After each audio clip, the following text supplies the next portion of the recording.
그로 인해서 참 많이 힘들어할 때 TV조선의 그 미스터 트롯 경연으로 인해서 많은 위로를 받았다 하는 그런 여론들이 있습니다. 그래서 그 경연은 이미 끝이 났지만 그 인기는 여전히 높다 이렇게 여론이 나오고 있습니다. 그래서 여기서 끝나지 않고 미스터 트롯 미리 맛보기 뭐 이런 방송을 또 새로 편성해서 하고 있는데 이 프로그램도 시청률이 굉장히 높다고 합니다. 지금까지 기록하지 못했던 그런 시청률을 기록하고 있다고 하는데 사실 보면 미스터 진인 임영웅 씨, 그 다음에 또 영탁 씨, 그리고 또 김호중 씨, 또 장민호 씨 이런 분들은 사실은 기존 기성 가수입니다. 짧게는 몇 년, 길게는 20년 이상 무명 가수로 활동을 했던 분들이에요. 그런데 그분들이 그렇게 오랜 시간 이렇게 활동을 했는데도 그들이 뜨지를 못했어요. 그러다가 이제 요번 이 미스터 트롯이라는 이 프로그램을 통해서 이제 그들의 인기가 참 하늘까지 높아지는 그런 인기가 상승하게 됐는데, 그럼 왜 그랬을까? 왜 그전에는 그렇게 오랜 동안 그 무명 가수 시절을 보냈는데 왜 그들이 뜨지 못했을까? 그것은 딱 한 가지 원인이 있습니다. 물론 실력도 많이 좋아진 것도 있겠습니다만 원인은 무엇이냐면 알려지지 않았다는 겁니다. 그들의 자기를 알릴 수 있는 그런 무대가 없었던 거죠. 그래서 처음에는 아침마당에 나왔죠. 아침마당에 나와가지고 뭐 오연승하고 뭐 이렇게 하다가 이제 미스터 트롯 이런 프로그램에 출연을 해가지고 그것도 한 번 출연하는 것이 아니라 3개월 동안 계속해서 다양한 그런 프로그램을 가지고 그 연출을 하고 하다 보니까 그들의 인기가 이제 폭발할 수밖에 없는 그런 상황이 됐던 거죠. 그러니까 누구든지 자기를 알리는 일, 이것이 사실은 가장 중요한 것입니다. 예수님 때도 마찬가지입니다. 예수님, 하나님의 아들이신 예수님이 이 땅에 인간의 몸을 입고 이 땅에 오셨지만 사람들이 그분을 하나님의 아들 예수님으로 알아보지를 못했던 거죠. 그래서 예수님이 오시는 그 길을 예비하러 왔던 세례 요한과 예수님을 사실은 혼동하는 그런 경우가 많이 있었어요. 앞에서 제가 그 말씀을 조금 생략하고 29절부터 말씀을 봉독했는데 그 앞에 말씀 보면 사람들이 세례 요한한테 와서 묻습니다. 혹시 세례 요한이 우리가 기다리던 그 메시아가 아닐까? 왜냐하면 세례 요한이 하는 일과 예수님이 하는 일이 거의 흡사했죠.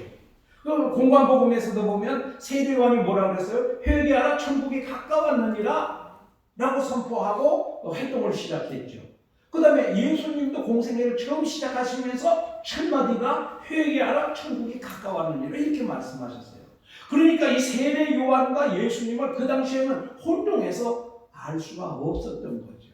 그래서 오늘 요한복음 1장 19절부터 51절까지 아주 긴 내용입니다. 긴 내용인데 제가 굉장히 고민을 많이 했어요. 여기에 사실 전해야 될 말씀이 내용들이 굉장히 중요한 내용들이 많은데 이거를 탈락탈락 다 나눠서 하려니까 너무 오랜 시간이 소요되고 또 너무 그 숲을 보지 않고 가지를 보게 되면 오히려 숲을 보지 못하는 그러한 또 문제가 발생하는 것 같고 이 많은 방대한 양을 어떻게 다 설교할까 굉장히 사실은 한 주간 고민을 했습니다. 그러다가 먼저 숲을 봐야 되겠다. 숲을 보지 않고 가지 보고 나무만 보면 여러 가지로 알기는 아는데 좀 흐름을 잘 이해하지 못하는 그런 어려움이 있겠다 싶어서 그래서 오늘 이제 이 세 가지 말씀을 주제로 말씀을 드리려고 합니다. 그래서 오늘 예수님이 이 땅에 오셨을 때 사람들이 잘 알지 못했는데 그런데 오늘 이 사람들의 증언에 의해서 예수님이 어떤 분인지 사람들이 알게 되고 그를 믿게 되고 구원을 받게 되는 그런 일들을 보여주고 있죠. 그 사람이 누굽니까? 제일 첫 번째는 세례 요한이요, 두 번째는 안드레요, 세 번째는 나다나엘입니다.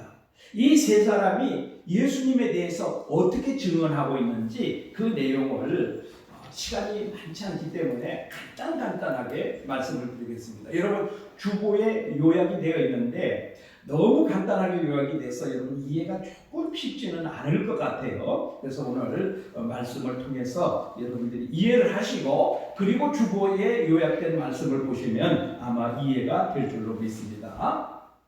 그래서 앞에서 말씀을 드린 대로 세례 요한에 대해서 사람들이 당신은 누구냐, 메시아냐, 엘리야냐, 선지자냐 막 이렇게 이제 묻습니다. 그럴 때 세례 요한이 단호하게 말합니다. 나는 메시아가 아니다. 나는 그리스도가 아니다. 라고 분명하게 딱 잘라서 말을 하죠. 나는 그분이 오시는 길을 준비하러 온 사람이다. 이렇게 말을 하면서 그 세례 요한이 딱 한마디로 예수님에 대해서 증언을 합니다. 뭐라고 증언을 하는가 하면은 29절입니다. 이튿날 요한이 예수께서 자기에게 나오심을 보고 이르되 보라, 세상 죄를 지고 가는 하나님의 어린 양이로다. 세례 요한은 예수님을 세상 죄를 지고 가는 하나님의 어린 양이다 이렇게 증언을 하고 있습니다. 그러면 이 세상 죄를 지고 가는 하나님의 어린 양이라고 하는 이 말씀의 의미가 무엇이냐 하는 것을 우리가 간단하게 알아야 돼요.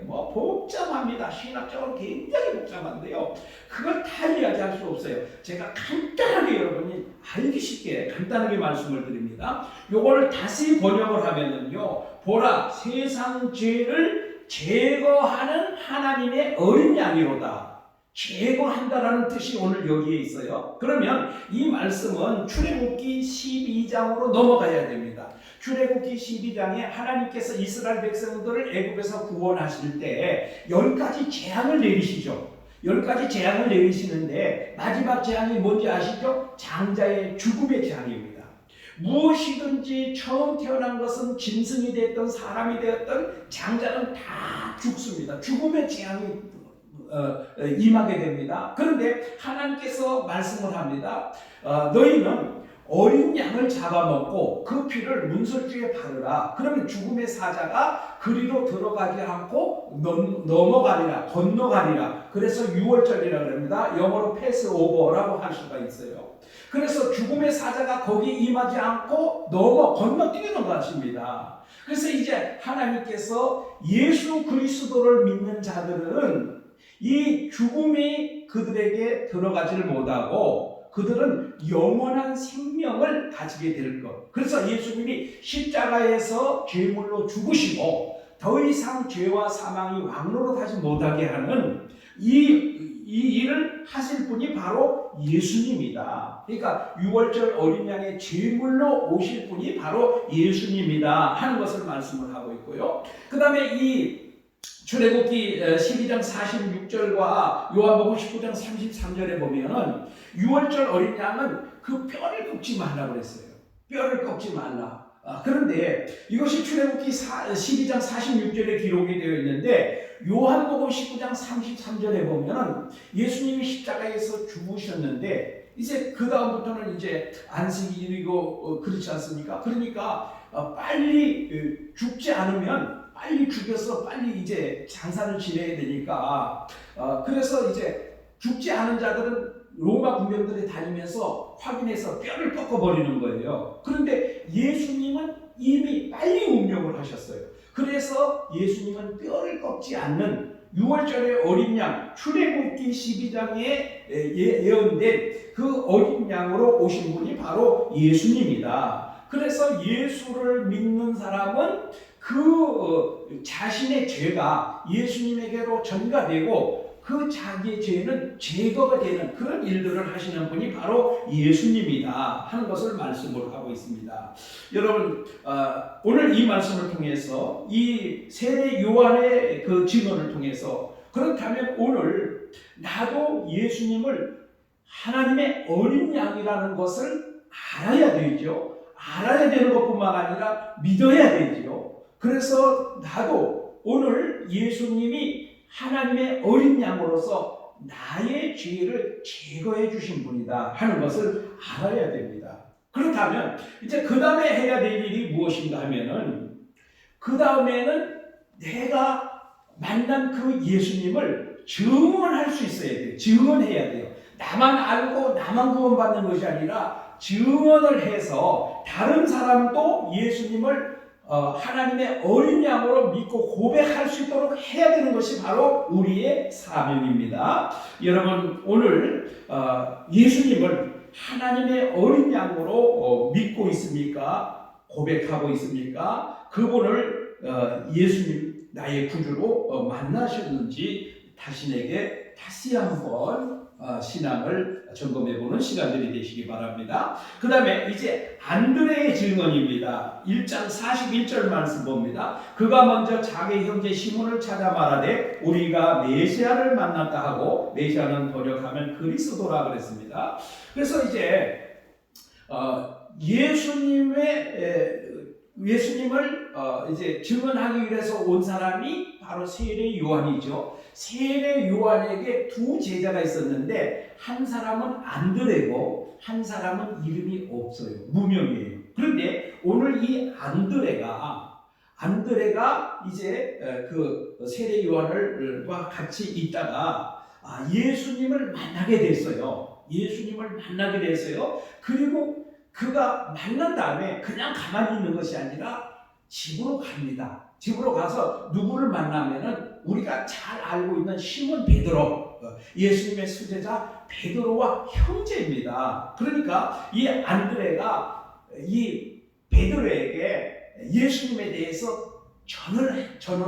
전해주는데, 증언을 하는데 뭐라고 증언을 하는가 하면은 내가 메시아를 만났다, 이렇게 증언을 해줍니다. 그러면 오늘 우리가 이 안드레의 증언이 가지고 있는 의미가 뭐냐 하는 것을 살펴봐야 되죠. 이 메시아는 그리스도라고 하는 것과 똑같습니다. 메시아는 히브리어고요. 그리스도는 헬라어입니다. 그러니까 똑같은 단어인데, 그러면 이 메시아 그리스도는 무슨 뜻을 가지고 있느냐?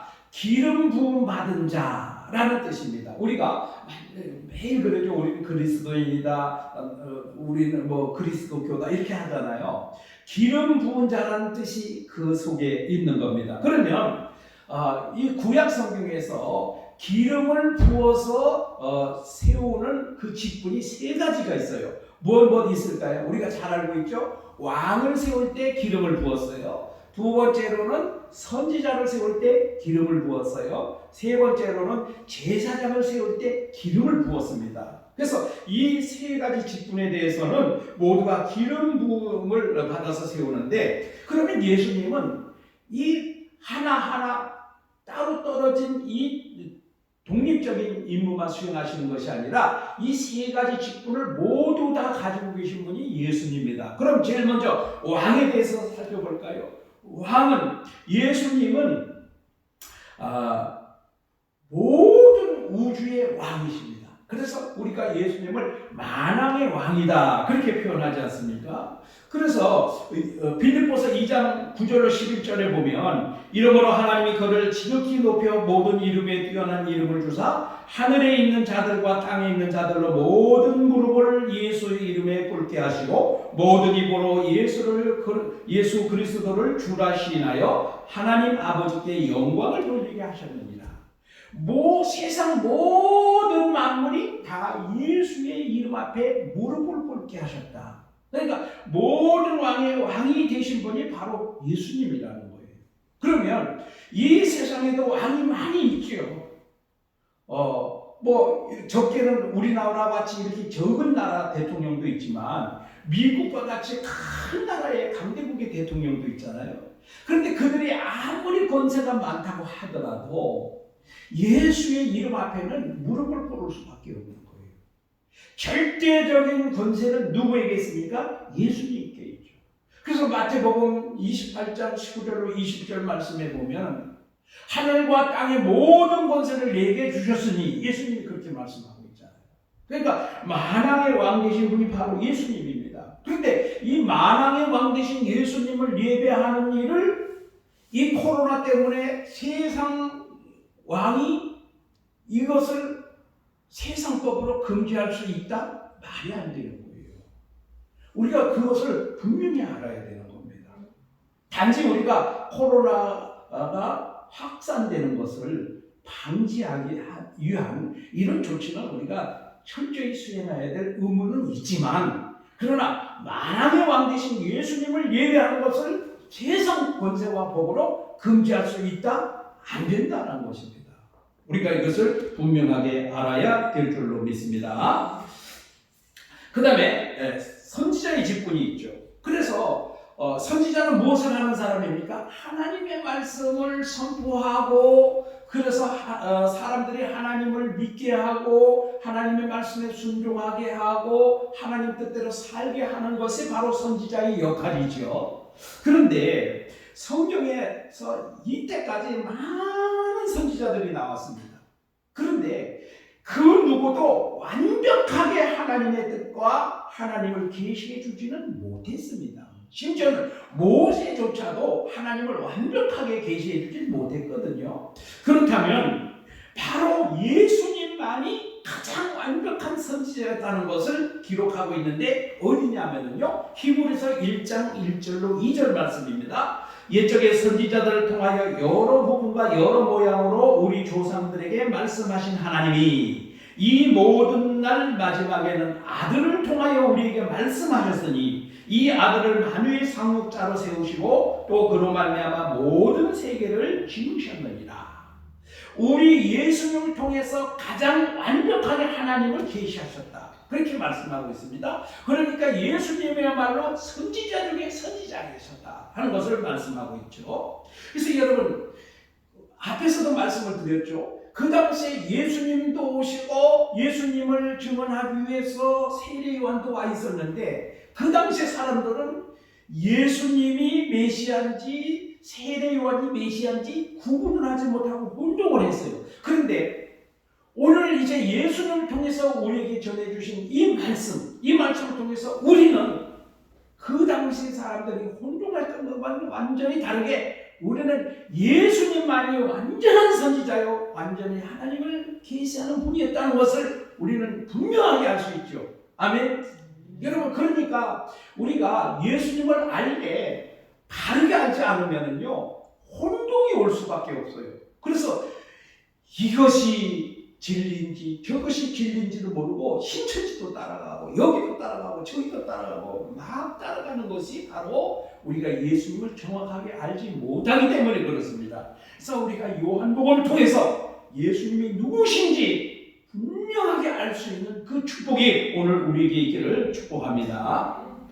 그래서 우리는 예수님을 통해서 하나님을 가장 분명하게 믿게 되었다라고 여러분 생각을 하고 계십니까? 그 다음에 이제 예수님은 제사장 직분을 또 수행하신 분입니다. 그래서 구약 성경에 보면은 이스라엘 백성들이 하나님 앞에 죄를 범함으로 인해서 그때부터 죄가 들어오고 사망이 왕노릇하게 됐죠.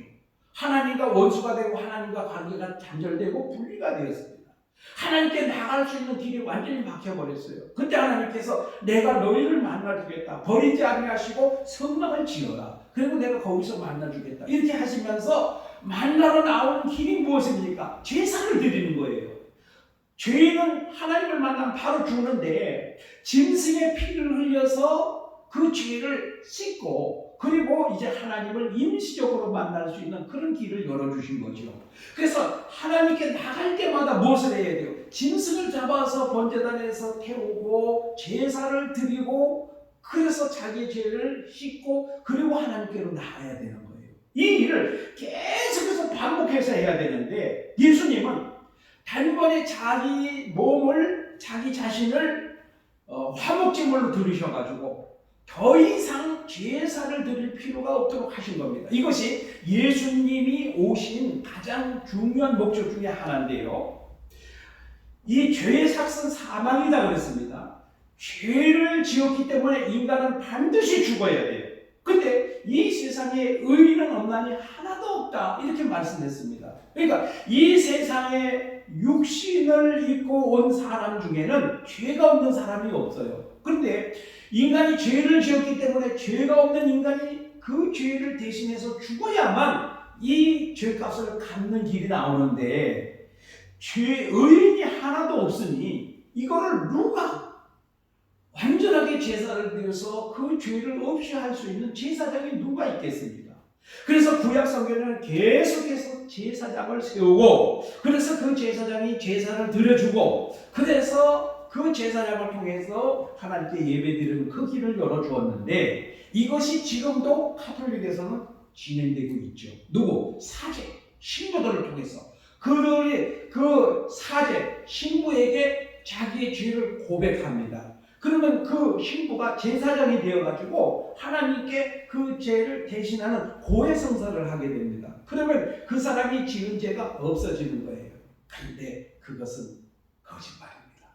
그것은 가짜입니다. 그것은 성경에 맞지 않습니다.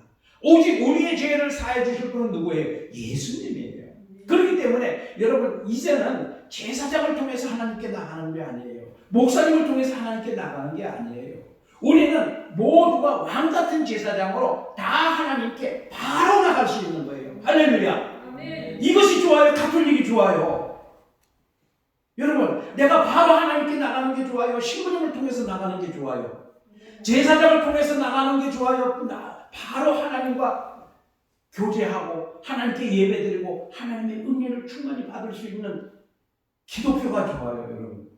그런데도 많은 분들이 그 가톨릭의 엄숙한 그런 미사 분위기 이런 게 여기에 매료돼가지고 거기가 좋다고 그리로 가는 분들이 많은데 그 예수님을 바로 알지 못하기 때문에 이런 결과가 왔다는 사실이에요. 그래서 여러분 지금 요한복음이 조금 어렵죠, 조금 까다롭죠, 뭐 별로 이렇게 흥미가 있는 것 같지는 않아요. 그러나 조금 예수님을 깊이 알아가면은요, 정말 이것이 은혜로구나, 이것이 진리구나, 이분이 정말 참 하나님이셨구나 하는 것을 알게 되면은요, 우리는 그 말씀에 깊이 들어가지 않을 수가 없는 것입니다. 그래서 여러분 이 히브리서 4장 14절 보면 예수님만이 완벽한 제사장의 직분을 수행하신 분이다 그렇게 말씀합니다. 염소와 송아지 피로 하지 아니하고 오직 자기의 피로 영원한 속죄를 이루사 단번에 성소에 들어가셨느니라. 단번에 제사를 완성해서 우리도 단번에 하나님의 은혜의 보좌 앞으로 달려나갈 수 있도록 우리 하나님 예수님께서 길을 열어주신 줄로 믿습니다. 그 다음에 여러분 세 번째로 나다나엘이라는 사람이 있습니다. 그런데 이 나다나엘은 누구냐면요, 예수님께서 그 이튿날 나가시다가 빌립을 만나게 됩니다. 그래서 빌립을 예수님께서 부릅니다. 나를 따르라 이렇게 부릅니다. 그러니까 빌립이 예수님을 따라가다가 이제 예수님을 만나게 됐습니다. 예수님에 대해서 알게 되었습니다. 그러니까 빌립은 가만히 있을 수가 없었어요. 자기 친구 나다나엘에게 와서 예수님을 만나라 이렇게 초청을 합니다. 그러니까 이 빌립이 소개한 분이 누구냐면 나사렛 예수거든요. 그 나사렛이라는 동네는 아주 촌동네고 보잘것이었고요, 정말 참 아무것도 아닌 그런 곳이에요. 그러니까 이 나다나엘이 그렇게 말합니다. 나사렛에서 무슨 선한 것이 나겠냐 이렇게 말을 합니다. 그러니까 빌립이 뭐라고 합니까? 이런 것 저런 거 다 거두절미하고 한번 와봐라 이렇게 해서 이제 나다나엘이 예수님을 만나게 됩니다. 여러분 오늘 우리 교회가 이 진평촌에 아주 작은 규모로 몇 명 안 모이는 이런 교회라고 여러분 우습게 보면 안 돼요. 예수님은 나사렛, 아무도 거기서 예수님이 구세주가 나리라고 보지 못했던 그곳에서 예수님이 나오신 것입니다. 여러분 서울에 있는 큰 교회, 대형 교회, 몇만 명, 몇천 명 모이는 교회, 어마어마한 교회, 성가대가 몇백 명씩 쓰는 교회, 이런 교회에서만 진리가 있는 게 아니에요. 참된 교회는 어디에 있습니까? 정말 남들이 보잘것없이 아무도 알아주지 않는 그곳에, 진정한 하나님의 말씀이 진리가 선포되는 그곳에 하나님이 역사하신다는 사실을 알아야 돼요. 오늘 이 나다나엘이 나사렛에서 무슨 선한 것이 있겠느냐라고 말했지만 빌립은 뭐라고 말했습니까? 거기에 대해서 이유 달지 않았습니다. 뭐 구차하게 설명하지 않았습니다. 와봐라 이렇게 말했습니다. 와보면 뭘 만날까요? 예수님을 만나는 거예요.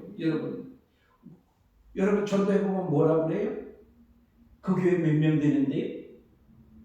그 목사님 얼마나 유명한데요? 뭐 방송에 나갔는가요? 뭐 이런 얘기들 합니다. 그러나 우리는 그것이 중요한 것이 아니라 진정 여기에 하나님의 진리의 말씀이 선포되는 곳이라면 그곳에 하나님의 임재가 있고 그 하나님의 임재를 경험하는 자들에게 하나님의 놀라운 축복의 역사가 일어날 줄로 믿습니다. 그래서 나다나엘이 예수님께로 와봤습니다. 빌립이 초청한 대로 와보라니까 와봤습니다. 그러니까 이제 나다나엘이 왔을 때 예수님이 이렇게 말씀하십니다. 너는 참 이스라엘 사람이다. 속에 감사한 것이 없다.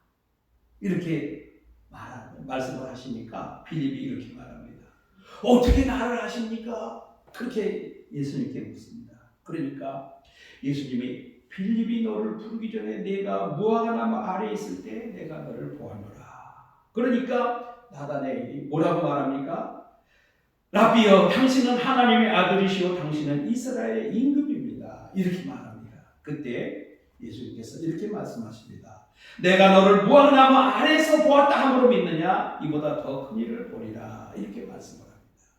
여러분 이 말씀이요 어디와 연관이 되는가 하면요 에베소서 1장 4절 말씀과 연관이 됩니다. 만세전에 창세전에 하나님께서 그리스도 예수 안에서 너희를 선택하였다. 세상을 만들기도 전에 이미 저와 여러분은 하나님이 아신 줄로 믿습니다. 세상을 창조하기도 전에 벌써 여러분의 이름 석자, 저의 이름 석자 이미 하나님이 아시고 그 때가 되었을 때 여러분을 불러서 교회로 나오게 하시고 예수를 믿게 하시고 말씀을 듣고 순종하게 하신 줄로 믿습니다. 오늘 이 나다나엘도 무화과 나무 아래 있을 때 예수님이 본 것이 아니고 이미 창세 이전에 하나님이 세상을 지으시기도 전에 참 이스라엘로 하나님이 나다나엘을 선택해 주신 줄로 믿습니다. 그러니까 그의 고백이 무엇입니까? 당신은 하나님의 아들이시오 이스라엘의 임금입니다. 하나님의 아들이라는 것은 예수님의 신성을 인정하는 것이고요. 그 다음에 이스라엘의 임금이라는 것은 세상의 모든 권세보다 우리 예수님이 모든 하늘과 땅의 권세를 가지신 분이다. 만왕의 왕이시다. 예수님보다 더한 권세를 가진 자는 이 땅에 없다라고 하는 것을 말씀을 해주고 있는 것입니다. 그래서 예수님은 이 세상의 모든 세상을 통치하실 분이라는 것을 고백하고 있는 걸로 볼 수가 있죠. 그래서 시편 2편 7절로 9절 말씀에 이렇게 말씀합니다.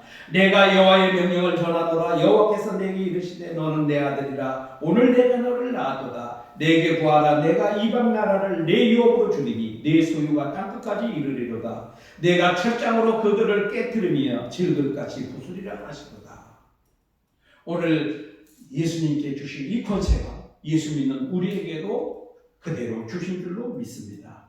우리는 하나님의 아들이시오 이스라엘의 임금이신 모든 나라를 통치하시는 그 통치권을 가지신 그분과 함께 영원한 하나님의 나라에서 왕노로 살 줄로 믿습니다.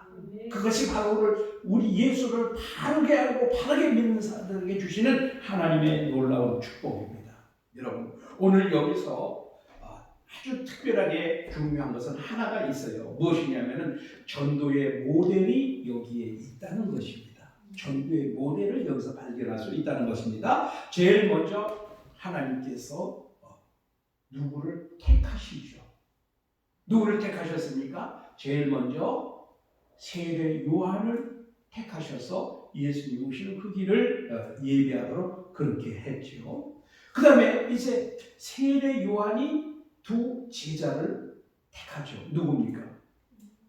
안드레와 무명의 한 제자를 택하죠. 그러면 그들은 가만히 있는 것이 아니라 나가서 예수님에 대해서 증언을 하죠. 전하는 것입니다. 그러면 그 사람들이 예수님께로 나오게 되고 그들이 하나님의 사람으로 변화가 되는 그런 일들이 일어나죠. 그러면 이제 이 일이 계속해서 반복이 돼요. 예수님이 오시는 그날까지 이 일이 계속해서 반복이 되어야 됩니다. 하나님께서 우리를 택하여 주셨습니다. 그래서 성경을 통해서 우리가 예수님을 알게 되었고 믿게 되었습니다. 우리는 내가 만난 예수님을 나가서 증언해야 되죠. 그럼 그 사람들이 예수님께로 돌아옵니다. 그럼 그 사람들이 예수님의 사랑으로 변화가 일어납니다. 그 사람들이 또 나가서 복음을 전하게 되고, 이 일이 예수님이 오시는 그날까지 우리가 계속해야 되는 우리에게 주어진 사명이란 사실입니다. 여러분, 오늘 우리는 예수님이 오시는 그날까지 이 일을 쉬어서는 절대로 안 될 줄로 믿습니다. 지금 코로나 바이러스로 인해서 세상에는 두려움과 공포와 죽음의 행렬이 이루어지고 있습니다. 지금 이탈리아에서는 시체를 다 처리하지 못해서 군용 트럭을 동원해가지고 군용 트럭에 실어서 다른 지역의 화장터로 이동하는, 군용 트럭에 시체를 짐짝 싸듯이 쌓아서 이동시키는, 그것이 어제 조선일보에 대문짝만하게 사진이 나오지 않았습니까? 죽음의 행렬이 이어지고 있습니다. 죽음의 공포가 이어지고 있습니다. 이때 우리는 영원한 생명 되시는 예수, 생명의 주관자 되시는 예수, 그분을 시급하게 전해야 될 때인 줄로 믿습니다. 그런데 아이러니하게도 지금 코로나 때문에 전도의 길이 완전히 막혔습니다. 전도할 수 있는 상황이 아닙니다. 그러나 이때 바로 복음을 전하게 되면 하나님이 어떻게 역사하실지, 어떤 자를 구원하실지 알 수 없습니다. 이럴 때 믿음으로 예배하고 말씀에 순종하고 복음을 전하는 자, 그런 자들을 우리 하나님께서 가장 귀하게 쓰실 줄로 믿습니다. 우리 요한복음을 통해서 예수님을 깊이 만날 수 있는 저와 여러분이 되시기를 축복합니다. 은혜로 주신 우리 하나님 아버지, 오늘 세례 요한과 안드레와 나다나엘이 증언한 예수님에 대해서 말씀을 들었습니다. 우리가 이미 듣기도 하고 알고도 있었지만 체계적으로 잘 알지 못했습니다. 하나님, 오늘 세례 요한, 안드레, 나다나엘이 증언한 이 예수님, 바로 내가 믿는 구주 예수님을 인정하게 하시고 그분의 말씀에 순종할 수 있는 믿음을 허락해 주옵소서. 코로나 바이러스로 인한 죽음의 행렬이 이어지고 있습니다. 영원한 생명이 되시고 생명의 주관자가 되시는 우리 예수님께로 저 불쌍한 영혼들을 인도할 수 있도록 주여 은혜를 베풀어 주옵소서. 예수님 이름으로 기도하옵나이다. 아멘. 우리 말씀을 생각하시고